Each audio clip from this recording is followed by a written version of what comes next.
Oi, gente! Mais uma sexta-feira por aqui, então tá começando mais um PDM News, o quadro aqui do Pé de Meia, que te deixa por dentro das principais notícias que rolaram na última semana. Então bora, que hoje temos assunto.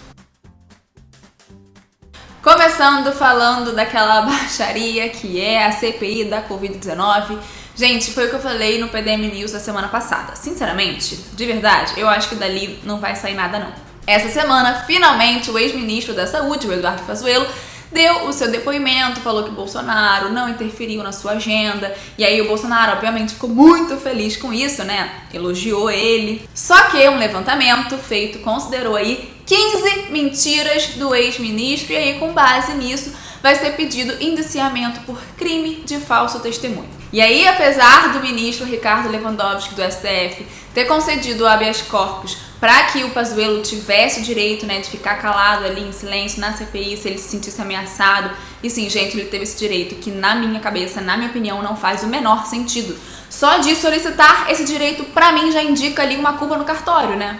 Mas enfim, esse direito não foi concedido para a secretária de Gestão do Trabalho e Educação na Saúde, a Maíra Pinheiro, porque ela está sendo chamada para depor, né, na CPI na condição de testemunha e não de criminosa. E aí, sobre o Covid em si, estimativas da Universidade de Washington apontam que o Brasil, infelizmente, está numa tendência de aumento de óbitos. E aí, estamos entrando numa terceira onda do vírus aqui no Brasil, mas essa curva voltaria a cair por causa do avanço da vacinação. Sobre as vacinas, o Ministério da Saúde anunciou que um lote com 4 milhões de doses da vacina AstraZeneca estava previsto para chegar aqui no Brasil só no terceiro trimestre do ano por meio do consórcio COVAX Facility, e aí foi antecipado e por isso será enviado ao Brasil ainda em junho. E aí eu li, gente, um negócio que eu achei muito legal de estar repassando aqui para vocês, porque assim, sabedoria pública.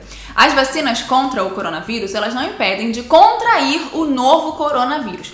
Então, sendo assim, não é raro a gente ver pessoas ficando doentes mesmo depois de terem tomado a vacina. Mas isso não significa que elas não funcionem, que as vacinas não funcionem. Isso pode acontecer porque nenhum imunizante disponível no mundo até hoje tem eficácia de 100%. Ou seja, não impede que o indivíduo que tomou a vacina seja infectado e passe a doença para outras pessoas.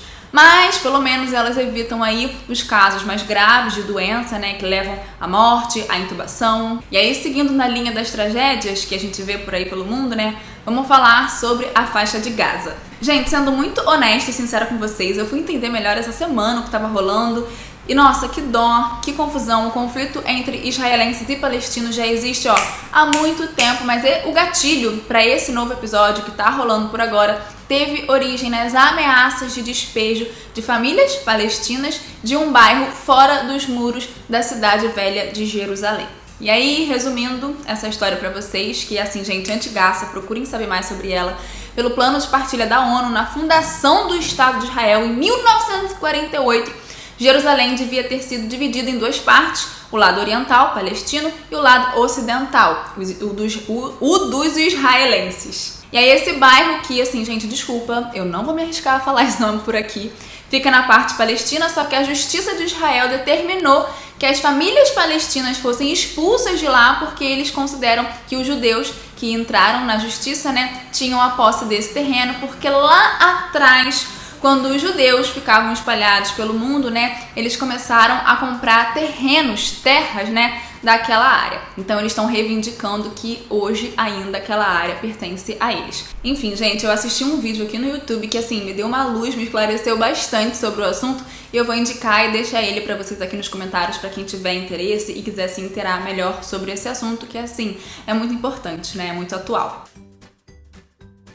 Essa semana, o mais jovem prefeito da cidade de São Paulo, o Bruno Covas, infelizmente morreu aos 41 anos, vítima não de coronavírus, mas de câncer no trato digestivo que se disseminou por várias partes do corpo dele. Depois da confirmação de morte dele, né, Ricardo Nunes, do MDB, vice eleito no ano passado, tomou a posse como prefeito de São Paulo e vai ficar aí no cargo por mais 3 anos e 7 meses, então tem um mandato ainda um pouco longo. Agora, uma notícia boa sobre a nossa economia. Bancos, corretoras, instituições financeiras, casas de análise começam agora a revisar o posicionamento e estimar uma economia melhor do que acreditavam antes, que 2021 seria capaz de entregar. Até um mês atrás, a maior parte das estimativas falava em uma economia que cresceria ali de 2 até 3% em 2021 no máximo, só que agora já tem muitos falando em um crescimento que pode até passar dos 4%. Então assim, gente, uma luz no fim do túnel. Aos atrasados que precisam declarar imposto de renda e ainda não fizeram isso, então, gente, faltam aí menos de 10 dias, hein? Cuidado com esse prazo. O prazo para entrega é 23 horas e 59 minutos de 31 de maio. E aí, quem não cumprir esse prazo tem que pagar a multa de 1% sobre o imposto devido ao mês, com valor mínimo de R$ 165 e de 20% do imposto devido. Sobre a nossa bolsa, a ação da Petrobras deixou de ser a queridinha pelos investidores em abril desse ano. Ela saiu da primeira posição, que ocupou ali em fevereiro e em março, para 10ª, gente, uma queda boa. Agora quem lidera o ranking é a Vale. Agora, IRB, que é uma empresa queridinha de muitos e desprezada por outros muitos, né? Porque no início de 2020 foi aí destaque por causa de escândalos e polêmicas envolvendo a diretoria. Enfim, ela divide opiniões. Relevante, Casa de Análise, querida e parceira aqui do canal, fez um relatório sobre ela para dizer se afinal a empresa vale a pena ou não.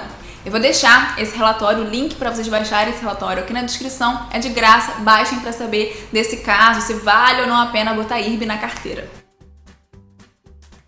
Essa semana o dono da Tesla, Elon Musk, causou, né, gente? Ele tweetou aí sobre o Bitcoin e o Bitcoin despencou. Ele também perdeu o posto de segunda pessoa mais rica do mundo inteirinho. De acordo com o ranking de bilionários do mundo inteiro atualizado diariamente pela Bloomberg, a fortuna do Elon Musk ficou menor em 3,16 bilhões de dólares. É até engraçado.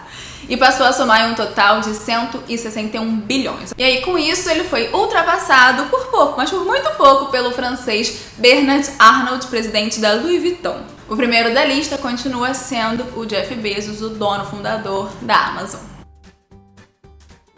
Agora, para fechar o PDM News de hoje, gente, uma novidade, na verdade, duas novidades muito legais. A Pets, loja de coisinhas para pet, né, cachorro e gato, enfim, passou a oferecer 2 dias de licença para os funcionários que adotarem um doguinho ou então um gatinho, enfim, um animal de estimação novo. Eu achei isso uma fofura e uma sensibilidade.